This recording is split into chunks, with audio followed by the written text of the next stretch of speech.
Oke, selamat datang kembali teman-teman di tutorial Algoritma Indonesia bersama dengan saya Sulaiman Santoso, dan kita akan lanjutkan pembahasan kita dengan kali ini membahas tentang rigid body 2 dimensi.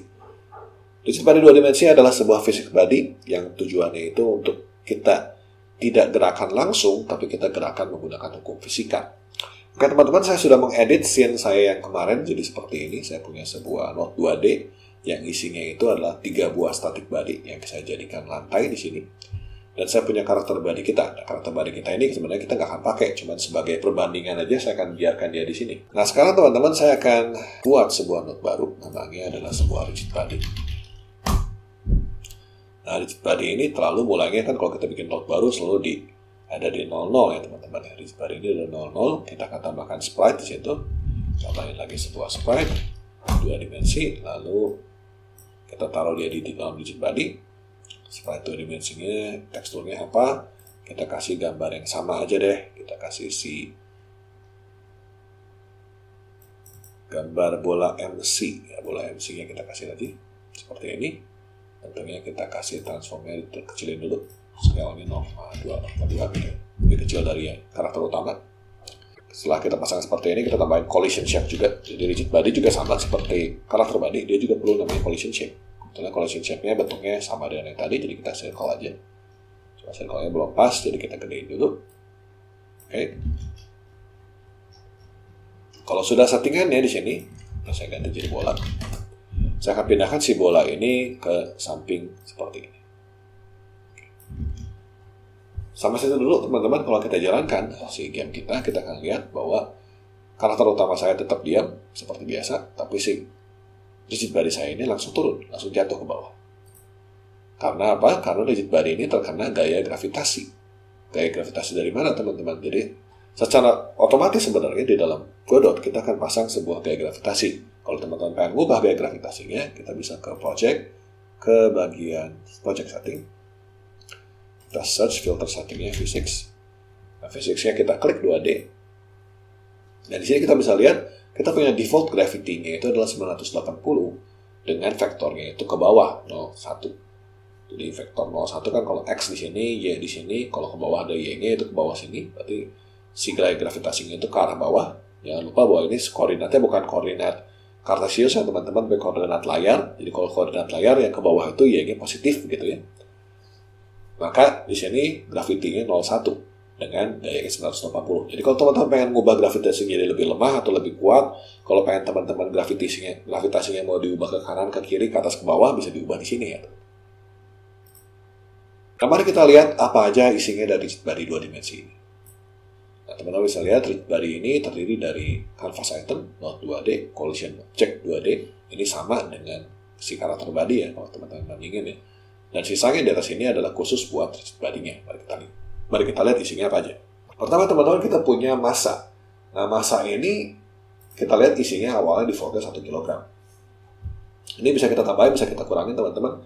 Semakin besar massanya maka dia akan semakin kuat kalau dia bertabrakan dengan yang lain gitu ya. Tapi kalau misalkan dia tidak kecil massanya maka dia semakin ringan gitu ya. Nah di bawah sini teman-teman kita punya inertia. Inertia ini menentukan teman-teman seberapa besar daya yang diperlukan kalau kita pengen si benda ini berputar. Itu kurang lebih seperti itu. Jadi kayak massa, kalau itu sebutannya kayak massa kan kalau buat tembukannya, bergerakannya. Kalau inersia itu adalah perputarannya.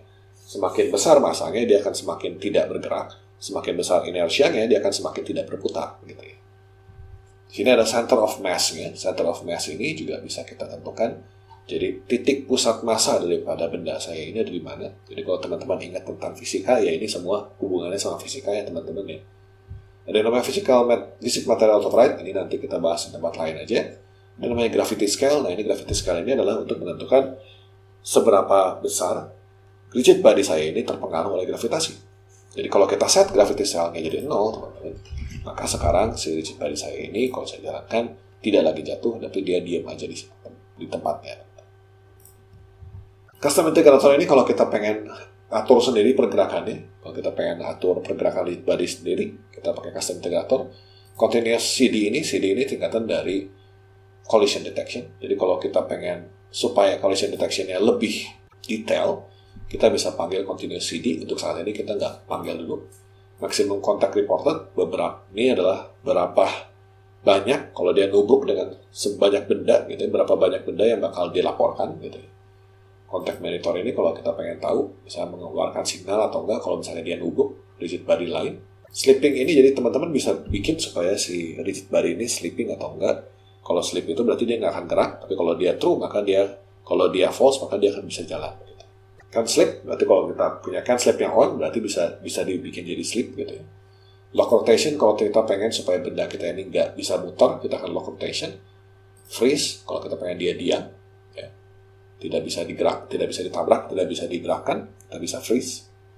Ada freeze mode-nya juga. Freeze mode ini ada beberapa static kinematic. Nanti kita bahasnya kapan-kapan. Nah, di sini teman-teman kita akan ngomongin soal 3 hal dulu ini. Linear, angular, sama constant forces. Linear artinya dia punya kecepatan, teman-teman. Kecepatan ini adalah kecepatan secara posisi. Jadi pergerakannya. Kita lihat velocity ini ada 2, ada X, ada Y. Dalam satuannya adalah pixel per second. Jadi kalau kita kasih di sini ada 5 pixel per second di velocity X-nya di sini. Ya, di X-nya 5 pixel per second. Dan saya jalanin sebelumnya. Kita bisa lihat bahwa sekarang rigid body saya ini bergerak 5 pixel setiap detiknya. Kalau kita tambahin di sini jadi 10 pixel per second ke bawah. Maka kalau kita jalanin, dia akan bergerak ke bawah 10 pixel per second dan 5 pixel per second ke samping kanan. Jadi ini adalah kecepatan daripada si benda rigid body-nya. Nah di sini damp mode itu adalah menentukan damping itu atau damp. Ini adalah menentukan seberapa mudah si benda kita ini diem setelah dia bergerak. Kalau kita bergerak misalnya, ini kan bergeraknya pakai kecepatan ya teman-teman. Tapi nanti kita bisa memukul atau mendorong si benda ini. Kalau dampingnya 0, teman-teman, maka si benda ini akan terus bergerak. Tapi kalau dampingnya dikasih lebih daripada 0, misalkan gede, misalkan seperti ini. Misalkan kita kasih kecepatan 10. Maka kita bisa lihat bahwa si benda ini tidak bergerak. Karena ada perlambatan dari si damping ini yang membuat supaya si kecepatan ini tidak bergerak. Teman-teman bisa lihat ini gerak sebentar terus dia diem gitu. Kita kasih supaya lebih jelas 100 gitu. Dia gerak terus dia melambat dan kemudian dia diem. Kalau ini saya kecilin teman-teman supaya kelihatan yang 1 begini. Dia gerak tapi lama-lama dia melambat terus dia diam. Nah itu damping. Semakin besar dampingnya dia akan semakin cepat untuk diam. Nah kalau teman-teman pengen tahu, pengen lebih jelasnya seperti apa setiap properti ini, teman-teman bisa lihat di dalam dokumentasi. Oke, lanjut lagi. Kita punya angular, kalau tadi kecepatan ini by velocity, teman-teman. Kalau angular itu adalah kecepatan secara sudut, jadi perputarannya dia, berapa radian per detik. Jadi kalau kita kasih dia misalkan angularnya kasih 5 di sini, 5 radian per detik, teman-teman akan lihat si rigid body kita ini akan berputar. 15 radian per detik misalkan, supaya lebih cepat ya. Seperti itu kurang lebih. Nah kita juga bisa tambahkan force dan torque di sini. Jadi kalau linear di sini dan angular di sini, teman-teman itu adalah kecepatan awal ketika kita jalanin si gamenya, gitu ya. Kecepatan awalnya berapa, velocity awalnya berapa, gitu ya. Kemudian nanti bisa memperlambat atau mempercepat. Yang namanya force di sini itu adalah sebuah gaya yang terus-menerus dikenakan ke dalam si rigid body kita. Jadi kalau force di sini, teman-teman, ini akan jalan terus sebesar segini. Jadi kalau kita kasih 5, akan terus jalan 5 pixel per second ke samping. Kalau kita kasih torque di sini, 15, si torque ini nggak akan berhenti, teman-teman. Dia akan terus berputar. Jadi dia akan jalan sambil dia terus berputar. Walaupun di sini nggak gitu kelihatan. Itu kelihatan 190.